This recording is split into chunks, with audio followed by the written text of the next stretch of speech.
নবী সাল্লাল্লাহু আলাইহি ওয়াসাল্লাম আরও বলেছেন, শেষ জামানার অন্যতম নিদর্শন হচ্ছে জিনা, মানে নারী আর পুরুষ অবৈধ সম্পর্কে লিপ্ত হবে। এখন দেখবেন ঘরে ঘরে জিনা। আর এই জিনার মাধ্যম কি? মাধ্যম ওই যে আপনার টেলিভিশন, আপনার ইন্টারনেট, আপনার ওই যে পরকীয়া, আপনার ছেলে নারী পুরুষের একসাথে চলাফেরা করা, ফ্যামিলিস্ট রেভলিউশন, মেয়েদের বেপর্দা হওয়া, একসাথে ছেলে মেয়েদেরকে পড়াশোনা করানো, এগুলো সবই জিনার কারণ। এবং আমাদের নবীজি বলেছেন যে জিনা থেকে তওবা না করা পর্যন্ত একজন ব্যক্তি পরিপূর্ণ মুমিন হতে পারে না। যখন মানুষ এই জিনার মধ্যে লিপ্ত থাকে তখন সে পরিপূর্ণ মুমিন থাকে না। কিয়ামতের অন্যতম নিদর্শন যে জিনা বাড়তে থাকবে, ধর্ষণ বাড়তে থাকবে, ইফটিজিং বাড়তে থাকবে, মেয়েদের বেপরদামি বাড়তে থাকবে। এগুলো দেখেন, চোখের সামনে দেখতে পারবেন। দেশে ধর্ষণের কি অবস্থা দেখতে পাচ্ছেন না? স্বামীকে বেঁধে রেখে স্ত্রীকে ধর্ষণ করা হচ্ছে, বাবার সামনে মেয়েকে ধর্ষণ করা হচ্ছে, জনসমক্ষে গণধর্ষণ করা হচ্ছে, বাসে ধর্ষণ করা হচ্ছে।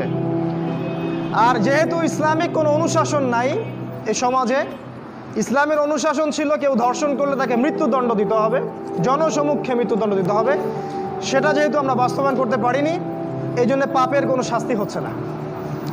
এই জন্য পাপীরা লাই পেয়ে যাচ্ছে। কাল যখন আপনার বাসায় এই সমস্যাটা আসবে তখন বুঝতে পারবেন যে ইসলামের আইন কাকে বলে। ইসলামিক যে লস, চুরি করলে চোরের হাত কেটে দাও, ধর্ষণ করলে মৃত্যুদণ্ড দাও, মদ খাইলে বেত্রাঘাত করো, কেউ কাউকে অন্যায়ভাবে হত্যা করলে তাকেও হত্যা করো, কেসাস করো, এই আইনগুলো আমরা বাস্তবায়ন করতে পারি নাই। এই কারণে সমাজে চিরস্থায়ী শান্তি প্রতিষ্ঠা করতে আমরা ব্যর্থ, টোটালি ফেল্ড।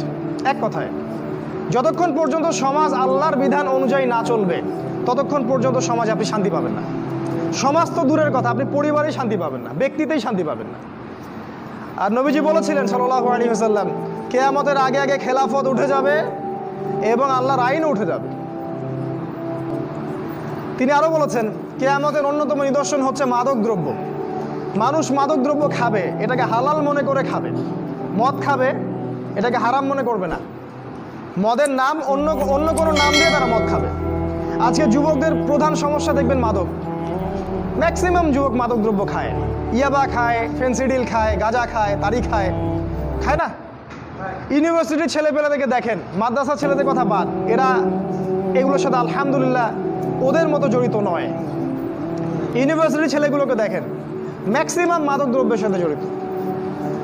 আর যুবকদের একটা সমস্যা দেখবেন, ওই পর্নোগ্রাফি, ওই যে ব্লু ফিল্ম দেখে।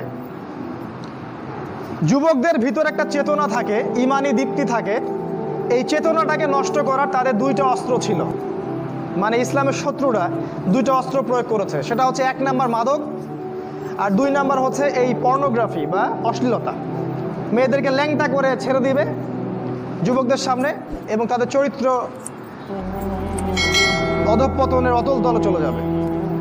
যখন একটা যুবক হারাম কোনো সম্পর্কে থাকে বা পর্নোগ্রাফির সাথে থাকে বা মাদকদ্রব্যের সাথে থাকে, তখন তার ভিতর থেকে দেখবেন ঈমানের আলোটা আস্তে আস্তে নিভে যায়। এই যুবক কখনো আল্লাহর রাস্তায় বের হতে পারবে না। এই যুবক কখনো নিজের জান মাল ব্যয় করে কাফেরদের বিরুদ্ধে জিহাদ করতে পারবে না, সম্ভব না। ওরা খুব ভালো করেই জানে যুবকরা আমাদের জন্য থ্রেট, মানে হুমকি। এই জন্য যুব সমাজের ইমানটা তারা নষ্ট করে দিয়েছে। সবই সুপরিকল্পিত। এই পুরো কাজগুলো নিয়ন্ত্রণ করা হচ্ছে পশ্চিমা সভ্যতা থেকে। আপনার আমেরিকা বলেন, ইসরায়েল বলেন, ব্রিটেন বলেন, এই ফ্রান্স বলেন, সবাই একসাথেই ইসলামের বিরুদ্ধে প্রোপাগান্ডায় লিপ্ত আছে। আর বিগত 100-200 বছর থেকে আমরা ঘুমাই আর হালুয়া রুটি খাই আর সেমাই খাই, আপোষে মারামারি করি, মসজিদ ভাগ করি, এই করি, এই আমাদের কাজ। আর এগুলোকে আমরা বড় জিহাদ মনে করি।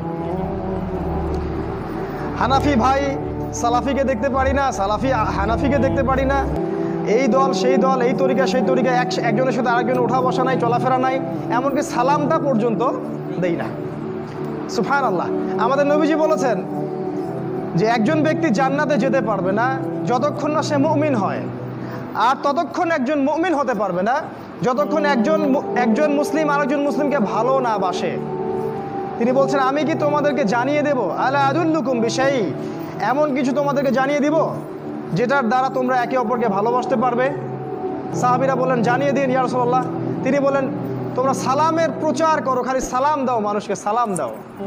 এই সালামটুকু দেন, ভাই ভাই মহব্বত হয়ে যাবে। নবীজি আরো বলেছেন, দেখেন আমাদের মাঝে কিন্তু মৌলিক বিষয়ে তেমন কোনো পার্থক্য নাই, হয়তো কিছু কিছু ইখতিলাফি বিষয় আমাদের মাঝে পার্থক্য আছে, যেটা সাহাবীদের যুগ থেকেই ছিল। এর জন্য এই না যে আমাদেরকে আলাদা হয়ে যেতে হবে, তুমি এমন একটা ভাব করে যে সে মুসলিমই না। দুঃখজনক, এগুলো দুঃখজনক।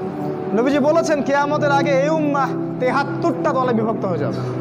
মানে ৭৩ মানে শুধু ৭৩ না, মানে অসংখ্য দলে বিভক্ত হয়ে যাবে। কুল্লুহুম ফিন্নার, তাদের প্রত্যেকটা দলই জাহান্নামে যাবে, ইল্লা মিল্লাতান ওয়াহিদা, একটা মাত্র দল ছাড়া।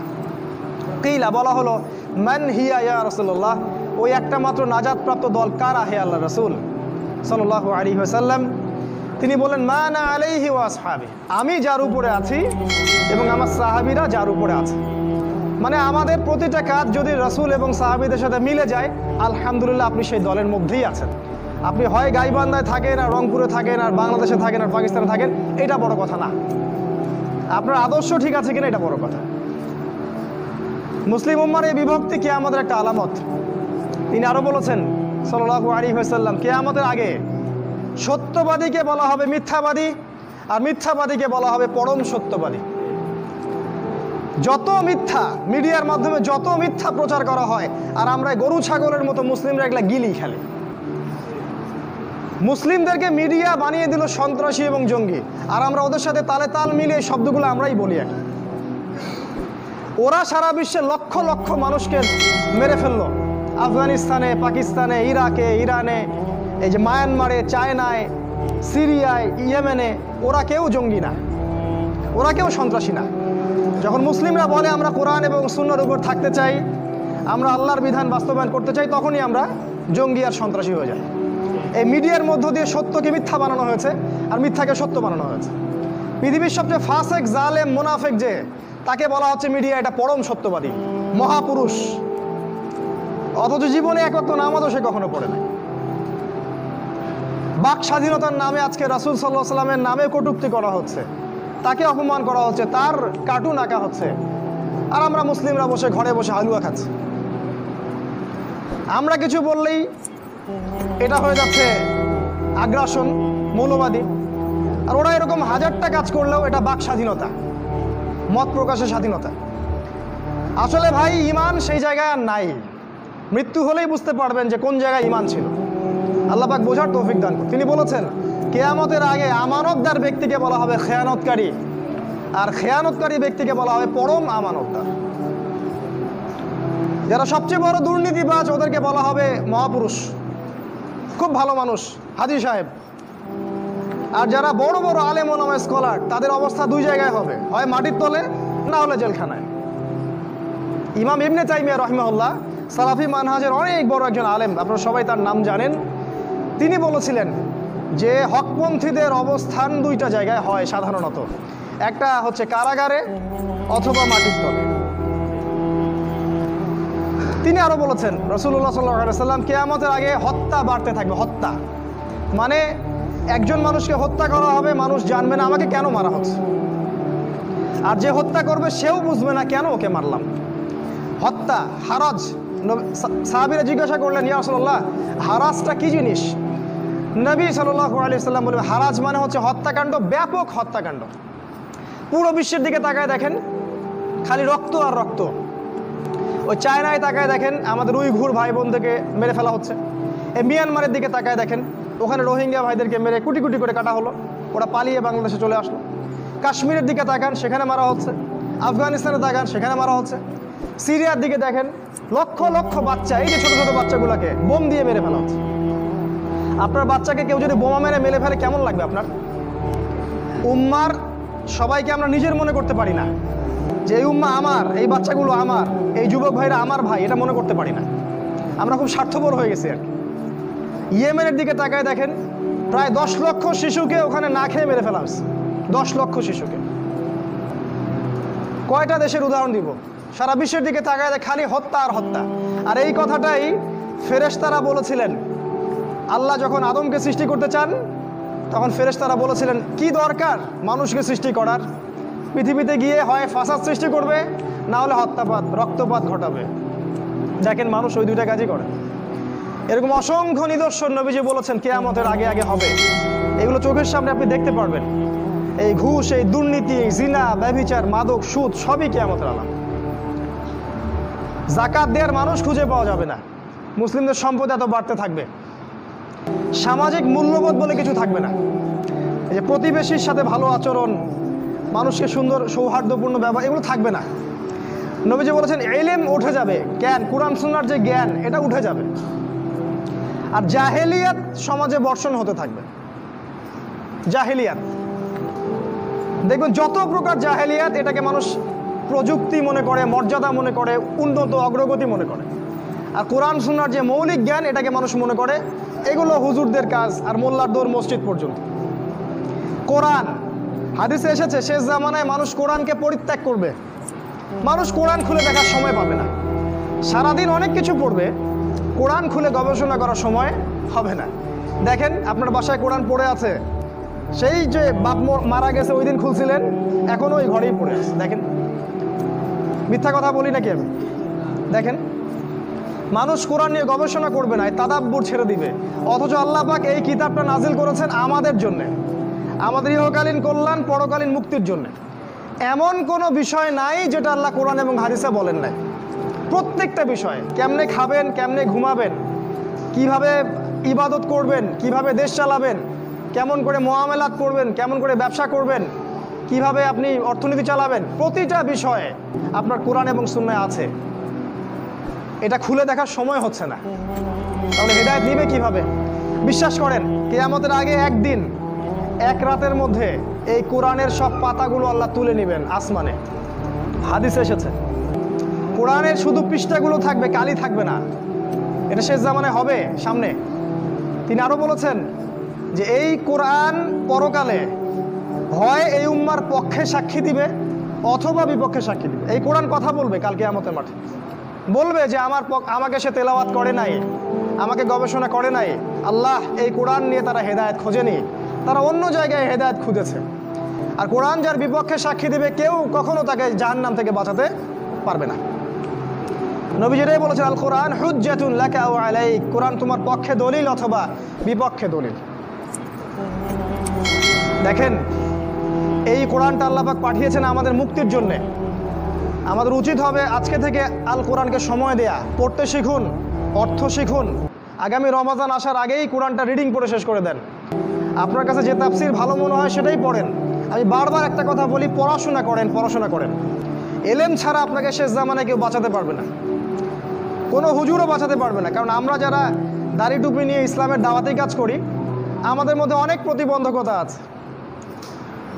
অনেক হুজুর কোরআন সুন্নাহ বোঝেন, কিন্তু বিশ্বের পরিস্থিতি বোঝেন না, অর্থনীতি বোঝেন না, রাজনীতি বোঝেন না। এই জন্য সমাজকে সঠিক জিনিসটা দিতে পারেন না। তাই শুধু এই হুজুরদের মুখোপেক্ষী হয়ে থাকলে হবে না, আমাদের মুখোপেক্ষী হয়ে থাকলে হবে না। আপনাকে পড়াশোনা করতে হবে। কোরআন পড়েন, হাদিস পড়েন, ইতিহাস পড়েন, রাজনীতির বইগুলো পড়েন, অর্থনীতি পড়েন, ওয়ার্ল্ড অ্যাফেয়ার্স পড়েন, দেখবেন আপনি পথ খুঁজে পাবেন ইনশাআল্লাহ তাআলা। তো এগুলো শেষ জামানার অনেকগুলো বড় বড় সাইনগুলো বললাম। আরও অনেক সাইন আছে, নিদর্শন, যেগুলো আজকে সংক্ষিপ্ত সময় বলার সময় পাচ্ছি না। তবে কয়েকটা বলে শেষ করছি। সেটা হলো যে নবী সাল্লাল্লাহু আলাইহি ওয়াসাল্লাম বলেছেন শেষ জামানায় মদিনা, এই যে আমাদের মদিনা, এর গুরুত্বটা কমে যাবে। এটা আবু দাউদে আছে হাদিসটা। মদিনার গুরুত্ব কমে যাবে, মানুষ মদিনাকে অতটা মূল্যায়ন করবে না। মানে মদিনা থেকে বিশ্বের সব কিছু নিয়ন্ত্রণ করা হবে না। তখন জেরুজালেমের গুরুত্ব বেড়ে যাবে। ওই ইসরায়েল যেটা দখল করে রাখছে ফিলিস্তিনে, ওর গুরুত্ব পৃথিবীতে বেড়ে যাবে। দেখবেন আজকের বিশ্বের সব কিছু ওইখান থেকে নিয়ন্ত্রিত হয়। মিডিয়া বলেন, প্রযুক্তি বলেন, রাজনীতি, অর্থনীতি, সব কিছু ওইখান থেকে। সারা বিশ্বের মূল জায়গাটা এখন জেরুজালেম। নবীজি বলেছেন যখন এই অবস্থা হবে তখনই মালহামা শুরু হবে। সাহাবীরা বললেন মালহামা কি জিনিস? নবীজি বললেন এমন যুদ্ধ যে যুদ্ধে 100 জনের মধ্যে 99টা মানুষ মারা যাবে। 100 জনের মধ্যে 99টা সৈন্য মারা যাবে। এবং এই যুদ্ধটা হবে ইউফ্রেটিস বা ইরাকের ফোরাত নদীর সোনার পাহাড়কে কেন্দ্র করে। এটা সামনে হতে যাচ্ছে। এবং এই যুদ্ধটা হবে 80টা দেশের মধ্যে। বিশ্বের 80টা দেশ একত্রিত হয়ে যুদ্ধ করবে সামনে। আপনি প্রথম বিশ্বযুদ্ধ দেখেছেন না? দ্বিতীয় বিশ্বযুদ্ধ দেখেছেন, এগুলো এই যুদ্ধের সামনে কিছুই না। এটা হবে পারমাণবিক যুদ্ধ, সামনে হতে যাচ্ছে। এবং প্রত্যেক দেশ 12,000 করে সৈন্য পাঠাবে এই যুদ্ধে।